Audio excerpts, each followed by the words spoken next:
Hi there. Feels like it's been a bit since I've made any of these videos. What was I going to start with? I was going to start with a dream? No, there's no reason to start with a dream. But I did. I was curious. I had a dream. I had an idea of something I wanted to start with.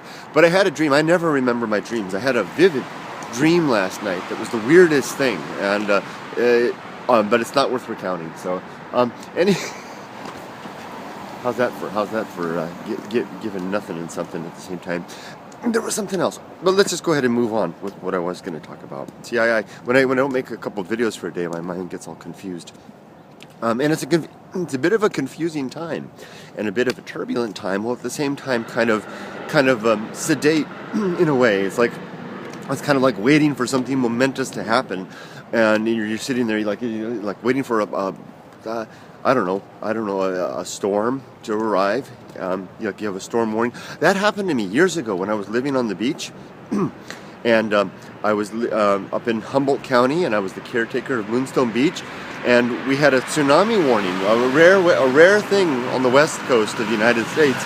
And I was living so close to the water that high tide would come up, and it would get sometimes it would get very close to the little van I was living on, and periodically when big storms came, I had to move the van, and we had a tsunami. There was an earthquake off the coast, and we had a tsunami coming in. And my old potato chip truck, the same one that we lived in when we were vagabonds, that I had purchased from my father, took the dorm money that I had saved up for the dormitories at Humboldt, and bought the potato chip truck and lived in that. That's a whole story on its own. But anyway, so I hadn't started for weeks. I had to get the starter fluid out and take all the fence that I had built around and make sure and got the thing moving and moved it up to the hill. And then I sat there on the top of the hill at night, and Sam Merriman had turned the big floodlights on from Merriman's restaurant out on the beach, and we waited for the tsunami to arrive. Now this is way before any of the Indonesian tsunami or the Japanese tsunami. So we didn't know much about the destructive damage. There had been this tsunami up in Alaska that actually played a part in my life. My grandfather was going to move the family up to Alaska when that big, I think it was Anchorage, the tsunami happened in 1964, I think it was. Or no, it was earlier than that. Before I was born, of course. Anyway, so and I remember sitting there with the van parked behind me, the motorhome parked, and sitting there looking over the rail at the beach, the long stretch of sand, waiting for the tsunami to come. And that's how I feel right now. And finally the tsunami did in fact come. I've actually seen the tsunami. It actually showed up, and we actually saw it come up the beach. It didn't come up very far. There's a bullet train. It was like watching a really fast tide. So anyway, that was my encounter with a tsunami, and now I feel like in the same way I'm in that same kind of thing. Like I'm just sitting, I'm trying to get all the ducks, everything in place, and just sitting and waiting, but kind of with some anxiety at the same time. So let's move on to what I want to talk about. I'm rambling as always. This topic of this video is closing YouTube channels, or not closing YouTube channels, retiring YouTube channels. Exactly the opposite of what I wanted to say. Because when I say I'm retiring some of my YouTube channels, I'm trying to, people are thinking that I'm shutting them down or deleting the videos. That's the comments that I'm starting to get. I mentioned on Facebook and Google Plus about this yesterday, and I just wanted to make a video to say that I'm not deleting anything. I'm just putting to bed, so to speak, the channels where I will no longer be active, mainly those channels that are dedicated to Japan-centric channels that will basically have no further ability to make content for them. So last night I put to sleep I'm using the wrong words. I retired the Abandoned Japan channel. So what does it mean if I have more channels that will be retiring in the weeks to come? So what does it mean then if I retire a channel? All it means is that I will no longer be uploading to that channel or actively monitoring the channels for comments or messages. Of course, I'll respond if they happen to come my way, but I won't be active on them. It's also a very labor-intensive thing, and it's quite the opposite of putting, killing the channel.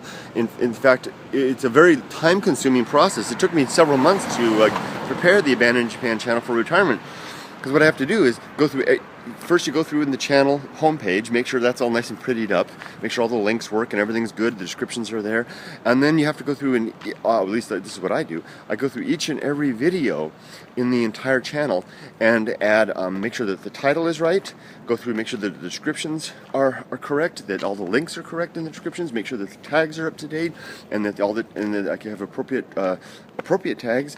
Also make sure that where appropriate that translations into Japanese are there, and then add a video thumbnail to it. So basically you're cleaning up and polishing up each and every single video in the entire channel, and then go to some of the other channels and find the videos that are really abandoned. Let's use abandoned Japan. Find the videos on the YouTube Bullet Train, the softypapa channel, the or any of the other channels, and then make sure that they are playlists. Oh, and then add playlists. You have to, in the main channel, you have to have all the playlists. Make sure everything's sorted in the right playlist. Then go to the other channels and do the same thing for the videos that really belonged on the abandoned Japan channel, because that happens sometimes. I'll start a video in a softypapa vein and it'll turn into an abandoned Japan video, or that happened a lot on the YouTube Bullet Train, turned into an abandoned Japan video. So brand it, even though it's on another channel, brand it with the abandoned Japan brand and playlist it on the abandoned Japan channel. That makes the abandoned Japan channel a one-stop source for all abandoned Japan videos, whether they were uploaded to that channel or not.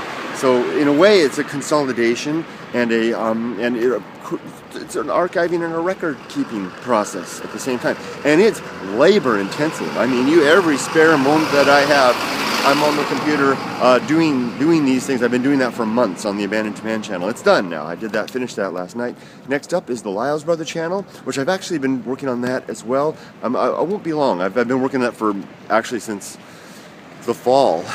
LylesBrother channel is a heck of a lot of work, even more so than the Abandoned Japan channel, because all kinds of content that wound up being LylesBrother stuff all over the I have over 20 channels on YouTube, or 20-ish channels on YouTube, and there's stuff, content all over. So that was a lot of work. So I look for the LylesBrother channel to retire probably within the week. I'm almost done with that. And then the Real Japan Monsters channel will be closing, or retiring, I keep using the wrong word. And then the YouTube Bullet Train channel after that. Plus, I don't know if I can get around to the Japan Train Videos channel and the Mount Fuji Videos channels, as well as all those other weirdo channels that I created. A lot of them I'll just kind of cut free, and I won't be able to do that proper thing with. So that's what's going on now. What else? And I can't talk about that. There's a couple of things that happened and are happening that are good news and interesting news, and strange news, but propriety won't allow me to discuss them. Let me just quickly catalog those things without description. First of all, some outstandingly very good news last week on from the United States that I can't talk about at all. But I can tell you this, though, that it has greatly eased my mind. My sleepless nights seem to be over since I received that news. I'm far more comfortable and confident going forward. I haven't had a sleepless night, especially Saturday night. That was far from sleepless because I didn't go to sleep at all. So let's dovetail into that. So really, some really good news last week that I can't share, but.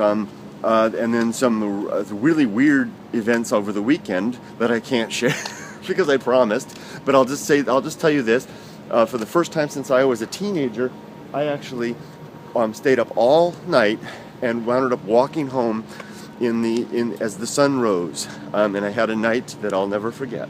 And I was a good boy, so I have no regrets. And I'll leave it at that. But it was something Japan showed me. I saw a side of Japan that was amazing. So I'll leave it at that. What else? Is there anything else that I can or can't talk about? Going forward. There's that. Yeah, there's another thing going on the work front that is really interesting. Let me just put it. I'll just nutshell it, like I like to say, insofar as to say that I'm getting a chance to see what my new work experience is going to be like, and I can tell you this. It's going to be a challenge for me, and the best type of challenge. I love challenges. I love having my weaknesses or the shortcomings of myself uncovered and exposed, especially when I find them myself. and have a chance to fix that. And I can see now that I'm a little ashamed of myself. I have been less than diligent in the last decade in in maintaining and applying my skill set and my work ethic. It's not that I've been bad, it's just that I haven't been cutting edge on either of those, and those things are important to me. And I'm revealing now that I have a chance to see what my work environment is going to be like. I'm realizing now that I have to get on the ball, and that's not a problem for me. I don't mind. It's harder now that I'm older, but in fact I relish that. Mully, even my friend Mully here, he mentioned to me he was concerned about what he calls the dark passenger side of me, this very serious side that you guys never see that exists at work. He was concerned about that I was going to become that man again. And I told him, I said that's actually who I need to be at work in the States. That's actually the formula for dare I say the word success is to be relentless in the application of the pursuit of excellence at myself and in the expectations that I have for people who will be participating in projects that I'll be involved in, and it's not a pretty side. It's not the side I show on YouTube. It's a very different man that I can be at work. And I need to be that guy if I'm going to succeed at this. So, and that's a good thing. It's the kind of thing. It's the kind of thing that if you're amongst the community of people who share that, it works out well. It's just that you come across as I can come across as not a very fun guy in other settings. So that's cool. Okay. So anything else? Did I talk about? Oh, did I tell you guys about my commute? I think I did. That I found out that just in case I didn't. I found out that, like I said, these videos are a little bit longer, but in the past video, the commute, I found out that there's a train station, the Metrolink station, LA Metrolink station. It's 14 minutes by bicycle from where I'm going to be working. So I'm going to buy a bicycle and leave it at the Metrolink station and just ride, and it's California, so it never rains really, and just ride my bicycle from the Metrolink station to my work. And then there's another Metrolink station, the 30-minute Surface Street motorcycle ride from where I'm going to be living in the South Bay. So I can just go get up in the morning and ride to the Metrolink station near my home, leave the car there, and then go in and take the train. And I worked out the schedule. It's going to be okay. It's going to be long days. Maybe up early in the morning, and then coming home. I'll be getting home about 8 o'clock every night.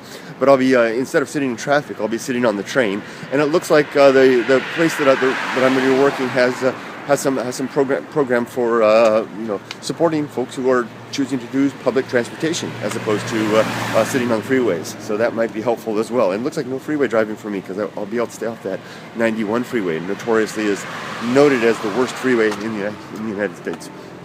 So I'll close at that. There's probably more. There was definitely something else I wanted to talk about, and that dream. Wow, to dream, as my friend David left in signed off an email to me, to dream, no, to sleep, perchance to dream. I'll leave it at that. Take care. Bye-bye. Love Shakespeare. See ya.